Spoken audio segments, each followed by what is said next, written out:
चित्रकूट में भरतकूप की ग्राम पंचायत बरहाई दुगुआ के शारदा प्रसाद जो पीड़ित वृद्ध हैं, आज शिकायत लेकर मुख्यालय पहुंचे, जिसमें उन्होंने बताया कि गांव के पड़ोसी कैलाश जो पत्रकार व राम बाबू मिश्र द्वारा शौचालय निर्माण को रोकवा दिया, वह गाली गलौज मारपीट करने को तैयार रहते हैं। उन्होंने कई बार इसकी शिकायत भरतकूप थाना में की, लेकिन अभी तक कोई कार्रवाई नहीं हुई।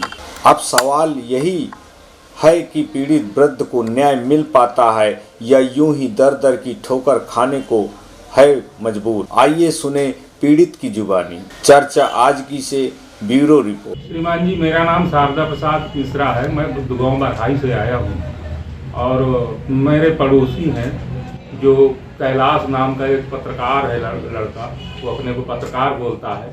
एक राम बाबू मिश्रा है। ये दोनों लोग मुझको परेशान कर रखा है।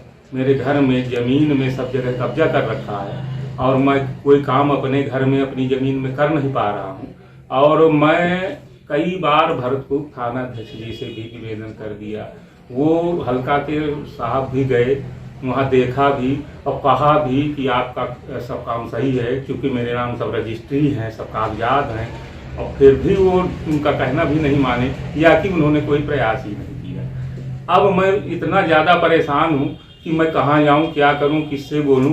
मैं सबसे निवेदन मेरा यही है कि मैं वृद्ध आदमी हूँ, बीमार हूँ, हार्ट से पीड़ित हूँ, परेशान हूँ। मैं अपना एक लैट्रिन घर अपने गेट के सामने बना रहा हूँ, जिसको उन्होंने रोक दिया, जबकि वहाँ उनका कुछ भी नहीं है। मेरे नाम वो घर रजिस्ट्री भी है, रजिस्ट्री के कागजात भी हैं मेरे पास, और फिर भी मैं नहीं बना पा रहा हूँ।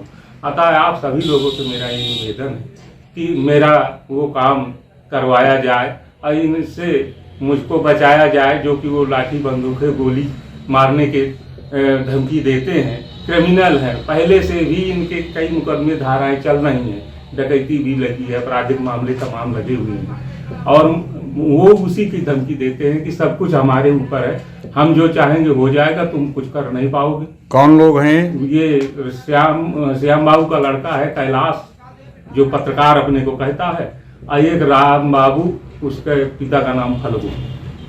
ये मेरे पड़ोसी हैं और इन्हीं द्वारा मैं विशेष तौर से आप 5-6 साल से पीड़ित। तो इसकी शिकायत आप अभी तक कहीं किए हैं? जी हाँ, भरतकूप मैं गया थाने में जो है उनकी बात बताई। वहाँ से दरोगा जी भी गए, देखा भी और कहा भी कि आपका काम सब कुछ सही है, लेकिन उन्होंने कोई कार्रवाई नहीं की। अभी आज आप कहाँ गए थे शिकायत? अभी मैं सीओ साहब के पास गया था। उन्होंने मुझे आश्वासन दिया है कि आपका काम जो है आपके साथ न्याय होगा, मैं इसमें प्रयास करूंगा। और उनके आश्वासन मिलने के बाद मैं अब यहाँ आया हूँ और घर जा रहा हूँ। तो आप क्या चाहते हैं? मैं ये चाहता हूँ कि मेरे कागजात देख लीजिए। मैं नाजायज करता हूँ तो ठीक है, कोई बात नहीं। अगर नाजायज नहीं है तो मेरा लैट्रिन घर बनने दिया जाए। और मैं इस विषय में बहुत परेशान हूँ, क्योंकि मैं वृद्ध हूँ, बाहर जा नहीं सकता, रोगी हूँ। मेरे हॉस्पिटल के सभी कागज देख लीजिए, जहाँ मैं चल फिर नहीं सकता, तो बाहर जाने में मैं असमर्थ हूँ। इसलिए अपने गेट में अपनी जगह में बना रहा हूँ, फिर भी वो बनाने नहीं दे रहे, इसलिए उनको इस मनमानी से रोक। बिल्कुल सहयोग तो है ही भरतकूप पुलिस का, नहीं तो वो चाहते तो, जबकि मेरा सब काम सही है, सभी कागजात उन्होंने देख करके मुझको कहा कि आप बिल्कुल सही हैं, तो उनको कार्रवाई करनी चाहिए, उनको समझाना चाहिए, समझौता करवाना चाहिए कि आप बुजुर्ग को क्यों परेशान कर रहे हो। लेकिन उन्होंने कुछ। जी हाँ, भरतकूप चौकी से मौके पर दरोगा जी पहुंचे और मुआयना भी किया।